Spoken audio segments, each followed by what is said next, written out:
光丸です。本日は宮沢賢治のよだかの星、こちらをご紹介いたします。この作品は自らの存在に対する罪悪感という賢治の仏教思想に基づいています。それでは参りましょう。まずこの動画の全体像からお話しいたします。大きく2つありまして、はじめに宮沢賢治という人物について紹介いたします。次によだかの星の内容の説明と解説をしていきたいと思います。では早速宮沢賢治についてお話ししていきます。宮沢賢治は1896年の岩手県で誕生しました。賢治の作品にたびたび登場する賢治の心象世界の中の理想郷、イーハトーブは岩手県をモデルにしたとされています。賢治の文学の根底には法華経の教えや農民生活があります。そのためか、生き生きとした自然をテーマとした独特な世界観を持つ作品がほとんどです。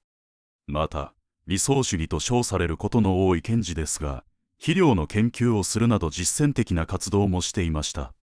彼の作品は、生前ほとんど一般には知られず、無名に近く、37歳という若さでこの世を去った後、世評が急速に高まりました。では、本文に入っていきましょう。よだかは、実に醜い鳥です。顔は、ところどころ、味噌をつけたようにまだらて、くちばしは、平たくて、耳まで裂けています。足は、まるでヨボヨボで、一軒とも歩けません。他の鳥は、もう、よだかの顔を見ただけでも、嫌になってしまうという具合でした。止めます。はい。この部分からもわかるように、この物語の主人公はよだかという一羽の鳥です。本書ではよだかは、美しいハチスズメやカワセミの兄であるという設定ですが、他の兄弟と対照的に、よだかの容姿は醜く不格好なのです。よだかのモデルはよたかという鳥とされていて、確かにハチドリやカワセミと比べると地味に見えますね。ハチドリは花の蜜を、カワセミは魚を食べて生きていますが、よたかという鳥は虫を主食としています。だから、よだかは兄弟からも、他の鳥の仲間からも鬱陶しく思われる存在なのでした。さらに本文はこう続いています。よだかには、鋭い爪も鋭いくちばしもありませんでしたから、どんなに弱い鳥でも、よだかを怖がるはずはなかったのです。それなら、鷹という名のついたことは不思議なようですが、これは、一つはよだかの羽がむやみに強くて、風を切ってかけるときなどは、まるで鷹のように見えたことと、もう一つは鳴き声が鋭くて、やはりどこか鷹に似ていたためです。もちろん、鷹は、これを非常に気にかけて、嫌がっていました。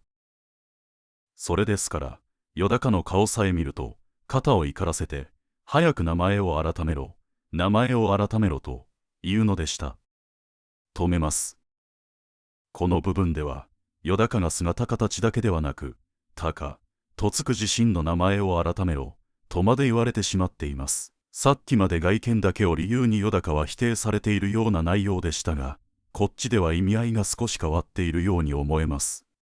記号論を基礎づけたスイスの言語学者、ソシュールは次のような考え方を残しました。ここの存在に名前をつけることで言葉の意味を規定する。この有名なソシュールの言語理論はこの小説でも見ることができます。要するに、人が世界のあらゆるものに名前をつけることで、世界を分けて定義づけし、物事を存在させている、ということです。よだか、という名前も、よだかの存在を定義づける上で重要な役割を果たしています。つまり、よだかという名前を改めろ、という鷹の要求は、よだかの存在そのものを否定していることと同じなのです。容姿だけでなく、存在をも否定されてしまったよだかはどうしていくのでしょうか。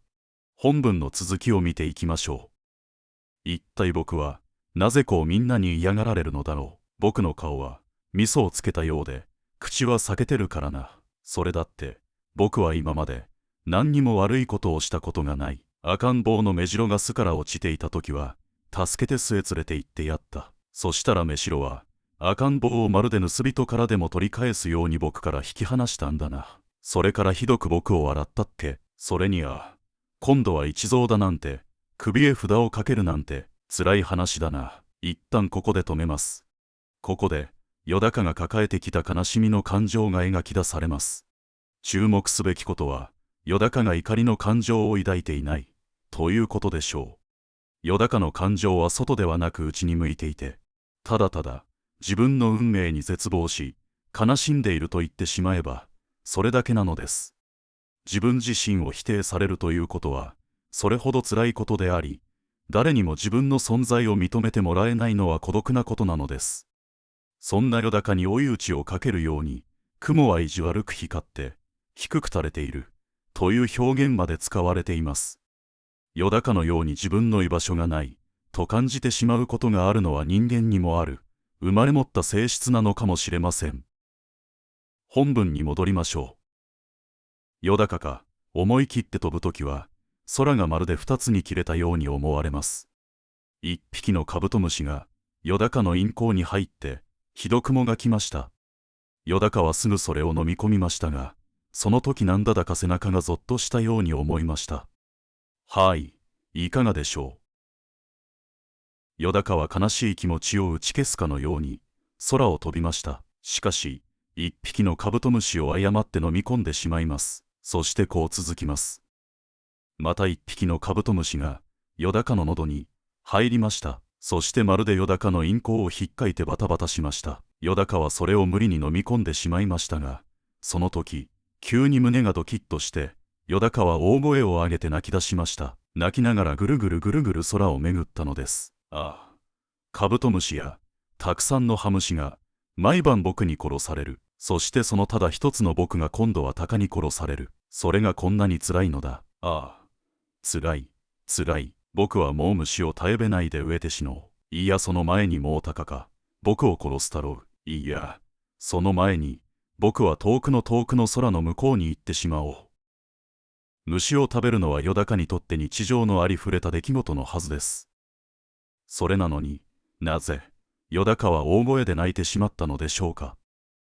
よだかが生きる世界では、強者が弱者を食らうという弱肉強食、食物連鎖は自然の摂理であり、今までよだか自身もそこまで意識していなかったのだと思います。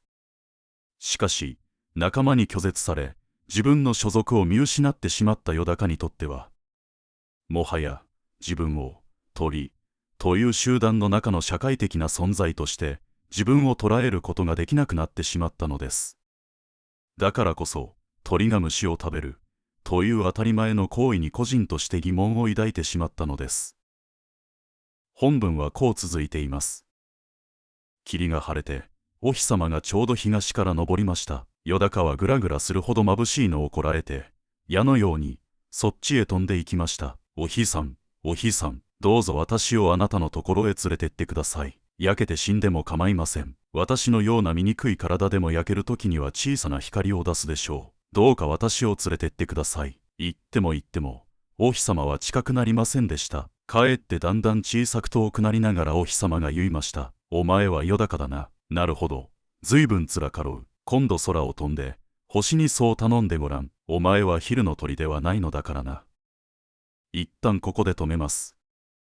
ここでは、よだかの決死のお願いは、お日様に聞き入れてもらうことはできませんでした。なぜ、よだかは自分の命と引き換えに、小さな光になることを望んだのでしょう。次によだかはどのように行動するのでしょうか。それからもう一遍、飛び巡りました。そして思い切って西の空のあの美しいオリオンの星の方に、まっすぐに飛びながら、叫びました。お星さん、西の青白いお星さん、どうか私をあなたのところへ連れてってください。焼けて死んでも構いません。オリオンは勇ましい歌を続けながら、よだかなどは、点で相手にしませんでした。よだかは泣きそうになって、よろよろと落ちて、それからやっと踏み止まって、もう一遍、飛び巡りました。それから、南の大いぬ座の方へまっすぐに飛びながら叫びました。お星さん、南の青いお星さん、どうか私をあなたのところへ連れてってください。焼けて死んでも構いません。大犬は青や紫焼きや美しくせわしくまたたきながら言いました。バカを言うな。お前なんか一体どんなものだい。たかが鳥じゃないか。お前の羽でここまで来るには、億年長年億長年だ。そしてまた別の方を向きました。このように、よだかは、たかが鳥、ということを理由にまたもや願いを聞き入れてもらうことができませんでした。醜く、弱い立場のよだかを認めて、まともに取り合ってくれる星などいなかったのです。そして、この後もよだかは大熊星、わしの星にも断られてしまいます。なんと今度は、身分とお金が必要だったようです。そう条件をつけて断る星々はまるで意地悪な人間のようです。それを聞いて悲しみに暮れるよだかはついに何かを決意します。よだかは、どこまでも、まっすぐに空へ登っていきました。もう山焼けの日はタバコの吸い殻のくらいにしか見えません。よだかは登っていきました。寒さに息は胸に白く凍りました。空気が薄くなったために、羽をそれはせわしく動かさなければなりませんでした。それなのに、星の大きさは、さっきと少しも変わりません。つく息は不意語のようです。寒さや、霜がまるで剣のようによだかを刺しました。よだかは羽かすっかりしびれてしまいました。そして涙ぐんだ目を上げてもう一遍空を見ました。そうです。これがよだかの最後でした。もうよだかは落ちているのか、登っているのか、逆さになっているのか、上を向いているのかも、わかりませんでした。ただ心持ちは安らかに、その血のついた大きなくちばしは、横に曲がっていましたが、確かに少し笑っておりました。それからしばらく経ってよだかははっきり眼を開きました。そして自分の体が今、輪花のような青い美しい光になって、静かに燃えているのを見ました。すぐ隣は、カシオピアザでした。天の川の青白い光が、すぐ後ろになっていました。そしてよだかの星は燃え続けました。いつまでも燃え続けました。今でもまだ燃えています。いかがでしたでしょうか。これで、よだかの星という物語は結末を迎えます。たかに解明を迫られても解明せず、命を引き換えてでも小さな光になりたいと考えたよだかの心の奥底にあった思いとは、どのようなものなのでしょうか。よだかは、他人からどんなひどいことを言われようと、その言葉にどんなに悲しもうと、他人のせいにしたり、自分を疑ったりすることはありませんでした。自分自身はまだ何も悪いことをしていない、と、よだかが自身を評価していたように、よだかは自分の潔白性を信じて疑わなかったのです。検事の、よだかをいじめる他の者に同調するような語り口は、よだかが自身を信じる思いを強調させています。そして、よだかは自分を信じていたからこそ、何度も星たちを目指し、最終的には、自身で空へ舞い上がり、星になることができたのです。一見、悲しく切ないだけのようなよだかの孤独さの際立った作品に見えますが、自身を信頼する困難さと、肯定することの重要性を説いているのではないでしょうか。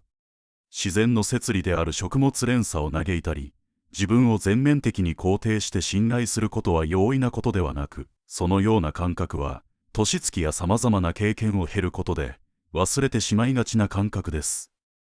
しかしながら、自己信頼は、人間の欲求を定義づけたマズローの欲求5段階説の中で最上位の欲求とされる自己実現欲求を満たすために欠かせないものです。つまり、よだかは人が必要だけれど忘れてしまいがちな自己信頼の重要性を再確認させてくれているのです。これで、宮沢賢治のよだかの星、以上でございます。宮沢賢治という作家の感性の豊かさと、自然をテーマとした壮大な想像力を感じることのできる作品だったのではないでしょうか。37歳という若さで亡くなってしまった宮沢賢治ですが、この他にも高い評価を受けている作品を数多く世に残しています。面白くて参考になったという方は高評価、コメントなど、またはチャンネル登録もよろしくお願いいたします。ありがとうございました。